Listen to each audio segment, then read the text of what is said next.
Hammaga salom traderlar. Biz 5-modulni boshlaymiz. Bu modul Elliott to'lqinlari haqida bo'ladi.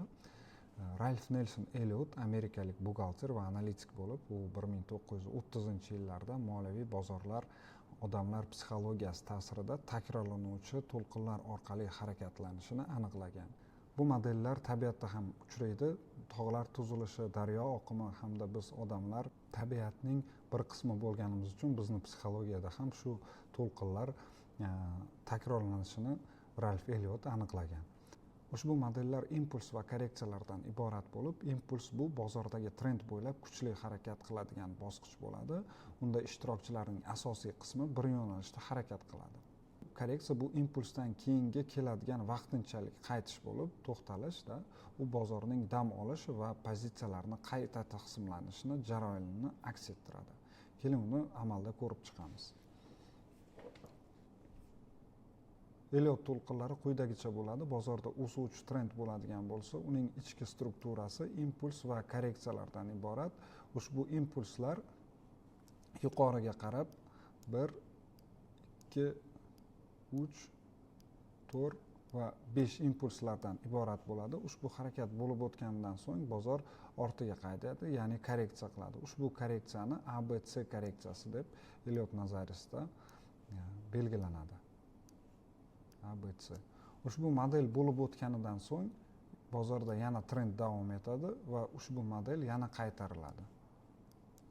Yana 1, 2, 3, 4 va 5 modellari qaytariladi.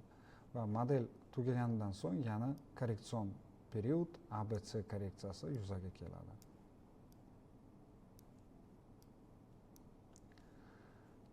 O'suvchi trend ushbu modellar bo'ylab harakatlanadi. Tushuvchi trend uning aksi. Keling uni ko'rib chiqamiz. Bozorda tushuvchi trend bo'lsa, ushbu yuqoriga harakatning aksi bo'ladi, ya'ni pastga bozor 1, 2, 3, 4, 5 impuls to'lqinlari bo'ylab tushib keladi. 1, 2, 3, 4 va 5. Ushbu model tugaganidan so'ng bozor ortiga korreksiya qiladi. A, B, C. A, B, C. Va undan so'ng yana pastga impuls 1, 2, 3, 4, 5 modellari bo'ladi. Undan keyin korreksiya A, B, C.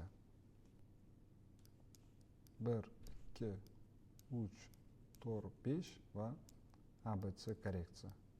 A, B, C. Elliott to'lqinlari biz bozorni qaysi etapida ekanligimizni aniqlashda yordam beradi va shunga qarab keyinchalik biz bitimlarimizni ochamiz. Agar deylik 3-to'lqin o'tib 4-korreksiyadan so'ng yana pastga biz bitim ochsak bo'ladi. Yoki 1, 2, 3, 4, 5 impulslari pastga tugagan bo'lsa, demak bu yerdan o'sha yuqoriga bitim ochishga bizda ma'lumot bo'ladi. Umumiy qilib aytganda, Elliott to'lqinlarini biz bozorning kartasi sifatida foydalanamiz. Ya'ni maqsadimiz O'zbekistondan Yevropaga yetib olish va karta orqali biz u manzilimizga yetib boramiz. Qo'shimcha instrumentlar, indikator, Fibonacci yoki boshqa instrumentlar bizga yo'l belgilari sifatida yordam beradi ushbu maqsadimizga yetganda. Keling uni real bozorda ko'rib chiqamiz. MetaTrader platformasiga kirganimizda Tilla aktivi 1 soatlik time frame va mana bu bo'lib o'tgan o'suvchi trendga e'tibor beradigan bo'lsak, ushbu o'suvchi trendning ichki strukturasi birinchi yuqoriga harakat, birinchi impuls, uning korreksiyasi 2. So'ngra 3-impuls trend bo'ylab, trendga qarshi 4-korreksiya va oxirgi o'sish 5-impuls bo'lgan. Elliott to'lqinlari bo'yicha bu 1, 2, 3, 4, 5 impulslari bo'ladi. Undan so'ng bozor korreksiya qilishni boshlaydi, ya'ni ortiga qaytadi. Bu yerda ko'rsanglar A, B, C korreksiyalari bo'lib o'tgan. A, B, C korreksiya. Bu 1, 2, 3, 4, 5 va A, B, C korreksiyalari bo'lib o'tgandan keyin bozor shu modelni yana qaytaradi. Yana biz bozorda 1, 2, 3 o'sish, 4 va 5 larni ko'ramiz. Umumiy qilib aytganda, bu modellar omma psixologiyasini aks ettiradi. Shu modelni yillar davomida qaytarilib kelayotganini Ralph Elliott o'zining kitoblarida, o'zining maktablarida ta'kidlab o'tgan. va ko'rsangiz bu 1 2 3 4 5 bo'lganidan so'ng yana ABC korreksiya bozorda yuzaga kelgan. BIC va yana ushbu model qaytariladi.